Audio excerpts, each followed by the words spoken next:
O debate a respeito da democratização da comunicação se arrasta desde os anos 90. Após a reeleição da presidente Dilma Rousseff, o assunto voltou à tona. Para alguns, a questão da regulamentação da mídia se trata de uma censura prévia. Para outros, é continuar com o cenário de concentração econômica e de ausência de diversidade e pluralidade na mídia brasileira. O programa Tema Jurídico de hoje vai discutir aspectos da regulamentação da mídia.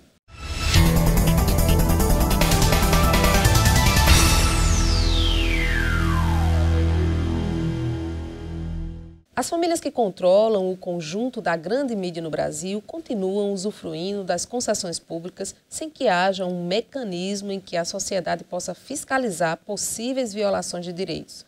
Ainda não temos uma regra que impeça a propriedade cruzada e garanta pluralidade e diversidade nos meios de comunicação. Preceitos constitucionais não são cumpridos, como é o caso do controle de concessionárias de rádio e TV por detentores de cargos políticos. Durante a campanha para as eleições deste ano, a presidente Dilma Rousseff declarou que, se eleita, enfrentaria o debate acerca da regulação dos meios de comunicação. A afirmação causou inquietação na mídia. Para falar sobre este assunto, convidamos o professor Écio Melo, cientista político. Professor, novamente é um prazer recebê-lo aqui no Tema Jurídico. E desta vez para falar de um outro tema que o senhor também, de alguma forma, tem um olhar que vai contribuir, sobretudo na perspectiva jurídica, que é o foco do nosso programa. E, para começar, eu lhe perguntaria sobre a legitimidade dessa regulamentação, já que a gente está tratando de um setor que passa por concessão pública. Bom, Carlos, muito obrigado pelo convite. Veja, eu acho que a regulamentação ela é legítima. Vai, obviamente, depender do perfil adotado pela lei produzida a partir de um debate político. É óbvio que há uma preocupação histórica do Brasil por conta dos últimos, eu vou colocar aí 200 anos da nossa história, pegando a partir da chegada da família real no Brasil, passando pelo Império e pela República, com a chamada regulamentação da atividade de imprensa. Mas esses tabus eles precisam ser quebrados, eles precisam ser superados. E acredito que a regulamentação, afastando a possibilidade de censura ou de um controle concentrado sobre a atividade da mídia nas mãos do governo, do Estado brasileiro, acho que ela é bem-vinda e necessária, para que nós não tenhamos um cenário onde o céu é o limite e haja a possibilidade real de maior concentração desses meios de comunicação nas mãos de determinados grupos, descompromissados, sem nenhum tipo de compromisso com a democracia e com o bom funcionamento das instituições.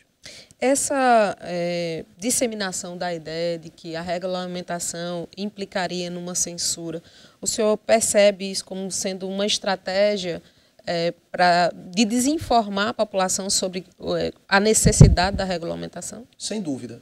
A ideia de que uma regulamentação para a atividade da imprensa, de um modo geral, atividade jornalística de um modo geral, ela carrega o germe da censura, o vírus da censura, é algo difundido pela imprensa, ou por parte da imprensa, melhor dizendo, para evitar que esse debate venha à tona, sem sombra de dúvidas. Agora, é claro que a imprensa ela tem que se preocupar e a imprensa precisa observar o debate político que está por trás. Deve e pode existir alguém ou alguns interessados numa limitação da atividade jornalística. Então, a censura, o mal da censura está sempre, ou sempre estará presente dentro desse debate.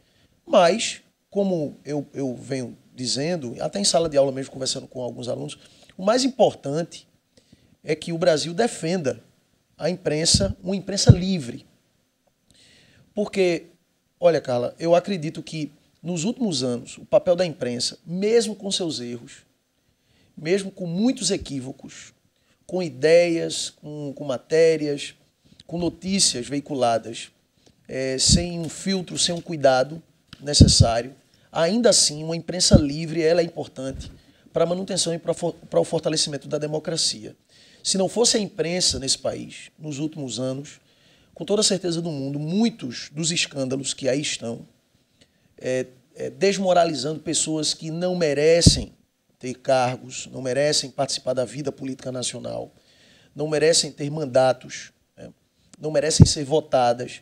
Muito do que aí está não estaria na pauta e a população não teria acesso a essas informações. Então, a melhor imprensa é a imprensa livre, com seus erros e com seus acertos. Certo, mas em alguma medida a regulamentação implicaria ou poderia impactar sobre essa imprensa livre? Porque, assim, a gente tem aí efeitos dessa não regulamentação. Tipo, no artigo 220, por exemplo, define que não pode haver monopólio ou oligopólio da comunicação social eletrônica. Hoje, no entanto, a gente tem uma única empresa que controla cerca de 70% do mercado de TV aberta. Não necessariamente isso tem uma relação com a imprensa, regulamentar isso, com a imprensa deixar de ser livre, né? Já no artigo 221, define que a produção regional, que é um outro problema, e independente, devem ser estimuladas. E, no entanto, 98% de toda a produção de TV no país está no eixo Rio-São Paulo. Então, assim, se a gente regulamenta coisas desse tipo, não necessariamente a gente tem aí um tolimento dessa liberdade de imprensa. É verdade. Esse é um problema que caminha ao lado dessa discussão. Esses dados que você coloca são extremamente relevantes. E há um problema histórico que precisa ser resolvido, né? Há uma concentração da produção midiática no eixo Rio-São Paulo. Nós sabemos disso. Muitas das ideias produzidas e difundidas saem de lá, e o país, a produção regional, como você bem disse, fica à margem, desconsiderando a necessidade de você divulgar, trabalhar com elementos de um país continental como é o Brasil. A outra questão é a concentração da imprensa ou da produção midiática nas mãos de pequenos grupos, de famílias, de monopólios, que, na minha opinião, esse problema, sinceramente, dificilmente será resolvido. Porque eu não acredito que o Congresso Nacional, nem qualquer tipo de manifestação popular, consiga reverter essa situação, reverter esse cenário. Até porque aqueles que lá estão, no Congresso Nacional, ou boa parte da nossa representação política, contou e conta com o apoio desses grupos, né, nos seus projetos políticos, nos seus projetos de poder. Além disso, muitos que lá estão possuem, né, rádios, possuem emissoras de TV que transmitem ou repetem, como em outros tempos se dizia, né, eram repetidoras dos sinais desses grandes grupos, né, em suas regiões. Então, a situação é uma situação muito complexa, muito difícil. Um marco regulatório para reverter essa situação, acredito eu, vai tocar em interesses, em grandes interesses, e esses interesses não serão superados. O grau de interesse é mínimo, tal qual a reforma política, pelas mesmas questões, né? Vai atingir diretamente quem está sendo pautado para discutir a questão. Se isso acontecer, vai ser uma verdadeira revolução na história política, na história desse país, porque, historicamente, esses meios de comunicação sempre estiveram nas mãos de famílias, de grupos, alguns mais interessados, mais envolvidos com a imprensa livre, mais preocupados com a distribuição, com a transformação do país e a distribuição de melhores informações. Outros menos interessados e mais envolvidos com interesses políticos, com causas, né, ou com objetivos políticos, objetivos de poder de determinados grupos. Então, a gente precisa também separar o joio do trigo. Não dá para dizer categoricamente que uma determinada família, um determinado grupo envolvido com a imprensa tem um interesse ou tem um projeto de poder completamente afastado dos interesses da população. Eu acho que não dá para a gente também colocar todo mundo no mesmo plano, né? Isso seria algo perigoso, seria algo exagerado. Mas, ainda assim, nós temos, isso é visível, né, grupos, famílias, pessoas que historicamente conduzem meios de comunicação e que têm um envolvimento direto com aqueles que estão no poder ou aqueles que pretendem alcançar o poder. Ok. Vamos fazer um intervalo e a gente volta daqui a pouco.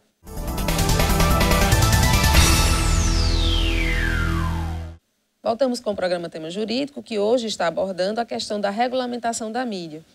Professor, a gente falava sobre a necessidade da regulamentação, né, como isso o país deve, de uma certa forma, à população brasileira, algo nesse sentido. Agora, algumas discussões e alguns argumentos em prol dessa regulamentação colocam que o mesmo grupo não pode manter concessão de rádio, de TV, de jornal, revista, portal, enfim, limitar que aquela concessão seja de um veículo especificamente e não uma gama de veículos.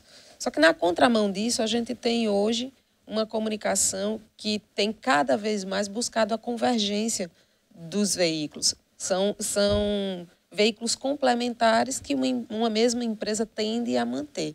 Como é que, juridicamente, a gente pode perceber esse conflito?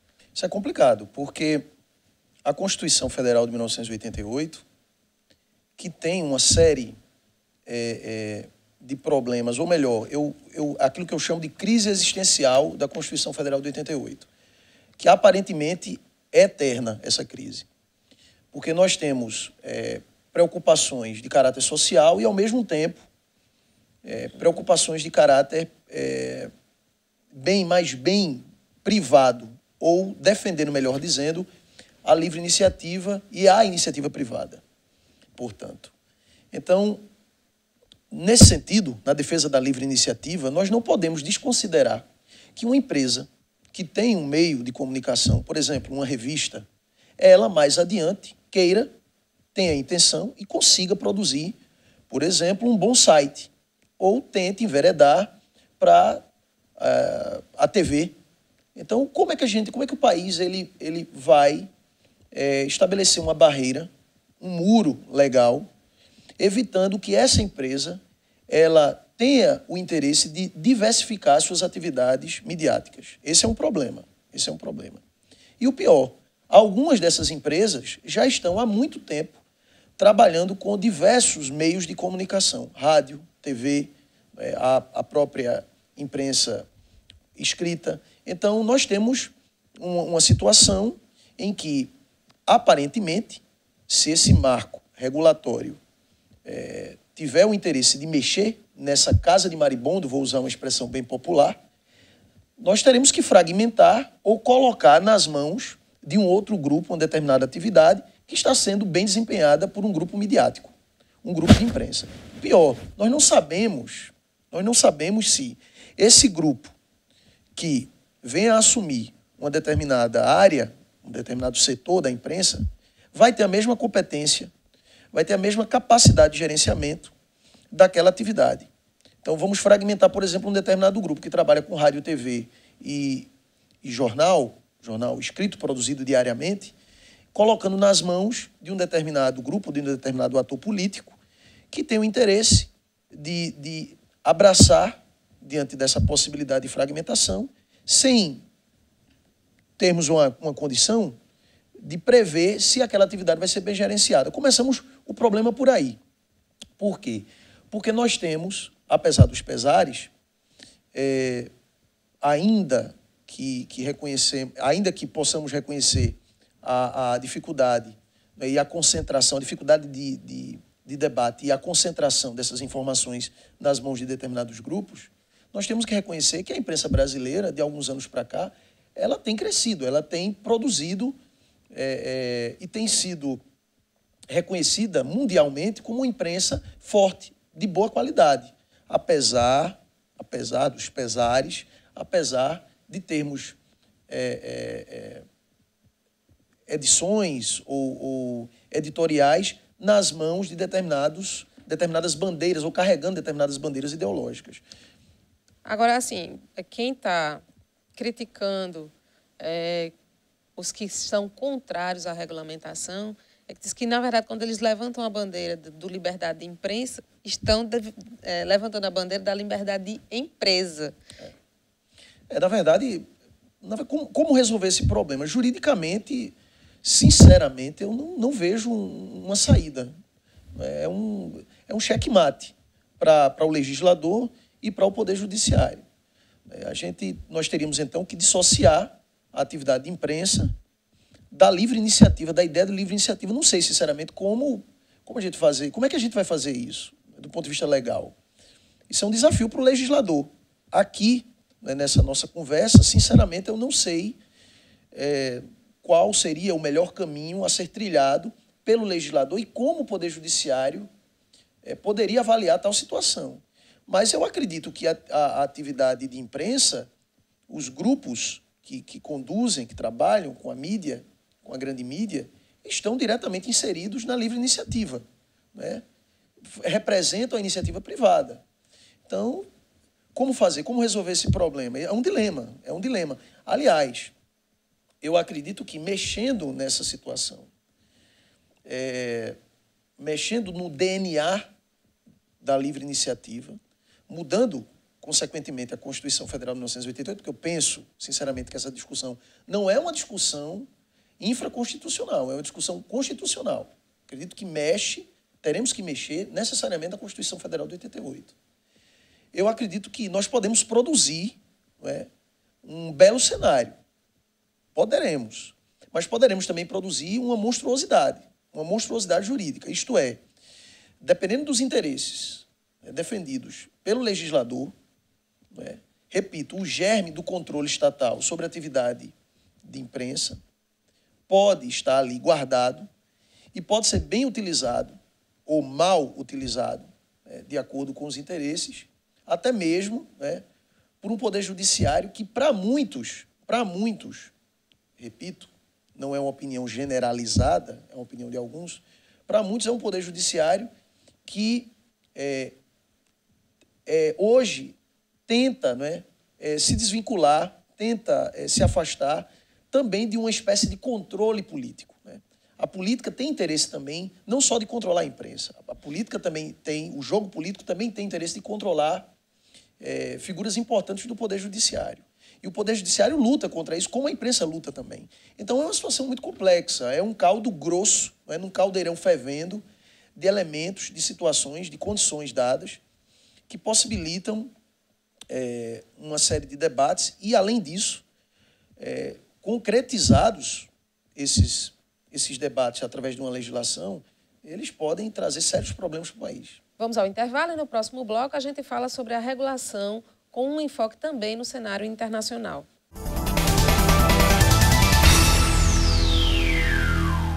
Voltamos ao último bloco do programa Tema Jurídico, que hoje está discutindo a questão da regulamentação da mídia. Professor, essa é uma discussão que não é exclusiva nossa aqui no Brasil. No cenário internacional, vários países próximos na Europa também passaram pela mesma discussão. Como é que o senhor vê isso no cenário internacional? Assim, nós temos situações distintas, né? São quadros bem diferentes. Por exemplo, recentemente a Inglaterra passou por um processo de regulamentação, porque a imprensa britânica era reconhecida mundialmente como uma imprensa que explorava escândalos da família real inglesa, escândalos da vida privada de determinadas figuras políticas do país. Enfim, aparentemente, a imprensa britânica ela não tinha um controle, não existia um marco legal para controlar a atividade da mídia, principalmente aqueles jornais, The Mirror, né, The Sun, jornais tabloides, os famosos tabloides ingleses que trabalhavam com escândalos e não traziam informações importantes para o país. E, recentemente, por conta de um escândalo envolvendo o controle de informações com grampos e monitoramento de jornalistas e de pessoas que estavam sendo, digamos assim, investigadas, entre aspas, pela imprensa, essa informação vindo à tona fez com que o país parasse para debater a regulamentação e o controle da atividade da mídia lá na Inglaterra.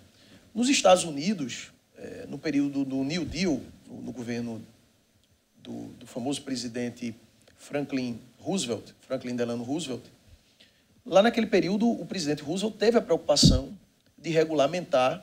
Os interesses eram outros. Na verdade, a regulamentação naquele período nos Estados Unidos, na década de 30 e 40, tinha como objetivo, ou teve como objetivo, resguardar a atividade estatal em torno da política do New Deal, onde um país que passava por uma crise econômica muito grande, por conta da Grande Depressão, precisava combater as notícias que, em tese, atrapalhavam os planos políticos, as estratégias políticas do país para resgatar a autoestima do povo americano. Então, o interesse era um interesse diverso, diferente. Nós temos um problema aqui, né? Na região, na América Latina, alguns exemplos já se transformaram em exemplos clássicos, né? Nos estudos da ciência política, nos estudos do direito, no estudo também da atividade de imprensa, né? O que a imprensa debate nos países onde você tem uma imprensa livre. É o caso da Argentina, por exemplo, a quebra de braço aí entre o governo Kirchner, da Cristina Kirchner, com alguns meios de comunicação, especificamente o La Nación, né, na Argentina, e alguns problemas também relacionados aos países que defendem, né, a bandeira, né, da Revolução Bolivariana a partir do controle da imprensa, na Venezuela, né, de Hugo Chávez, agora também com o presidente Maduro, e também na Bolívia, né, do Evo Morales, e no Equador, com o governo do Rafael Correa. Então, há uma tentativa de controlar a imprensa nesses países. Bom, segundo as informações que nós recebemos aqui, né, os textos, o que a imprensa divulga no Brasil, na verdade é um embate por conta da oposição, né, concentrada nesses veículos de imprensa. Então, algumas notícias refletem as ideias, as críticas da oposição interna, e esses governos estão muito interessados em controlar essa mídia, evitando que essas críticas e essa oposição cresça. Ao mesmo tempo, professor, a gente trazendo para o cenário brasileiro, passamos recentemente por eleições, e que parte da imprensa vai sendo acusada de que traz à tona escândalos, pautas negativas que atingem o governo, muito por interesses também políticos, é o que se coloca. Cabe, na discussão da regulamentação, incluir que os veículos de comunicação, a mídia, levante e abra qual é a sua bandeira político-partidária ao longo das eleições, pós e antes da eleição, de uma maneira geral, olha, defendo o governo ou sou contrário ao governo, isso deixando bem claro para o eleitor, e que vai ter acesso a essa informação, vai ponderar sabendo qual é a postura do veículo. Interessante, Carla, que esse debate é um debate acadêmico, e no mundo do direito esse debate é muito forte, né? A questão da neutralidade e da imparcialidade. Que na imprensa não existe, a gente sabe disso. Na imprensa não existe. No universo acadêmico, no debate científico, a gente discute há décadas, há séculos, né? Essa coisa da neutralidade científica, da neutralidade axiológica, enfim. Na verdade, isso sinceramente, é o Monte Everest. Ninguém vai alcançar, ninguém vai tocar.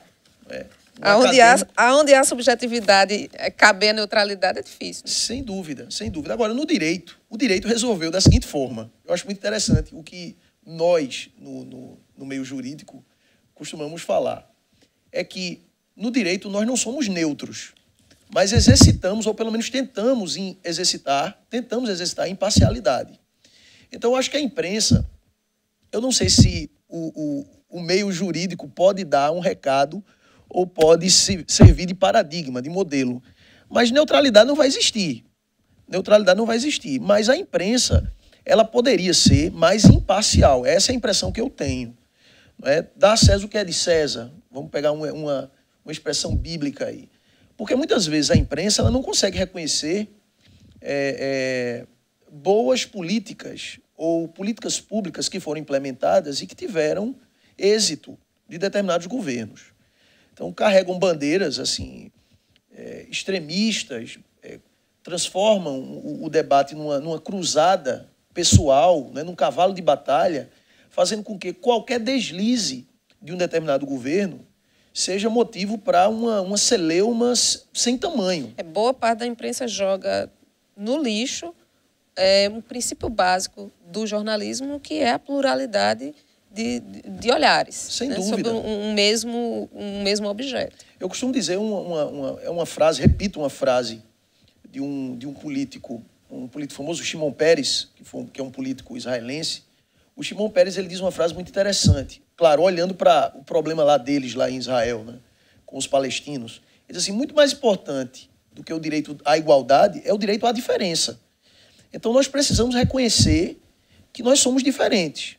Então, se os veículos de comunicação são diferentes em seus editoriais, em suas redações, carregam bandeiras ideológicas diferentes, nada mais justo que reconhecer a necessidade de um veículo de imprensa dizer, olha, nós estamos ao lado de um determinado ator político, ou de uma determinada bandeira, ou de um determinado grupo. Eu não acho que esse é o problema, não. Eu não acho que essa é a representação, essa questão seja um grande mal. Eu acho que o mal não está necessariamente nesse ponto. O problema, na minha opinião, é como determinadas matérias são produzidas.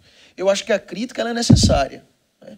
A crítica, um olhar mais preciso, mais analítico sobre os males da política, sobre o embate eleitoral, isso é muito importante, tudo isso é muito importante. Agora, como esse tipo de informação é veiculado e como ele é colocado para uma população como a população desse país, o povo brasileiro é um povo, Carla, que tem péssimos níveis de educação, né?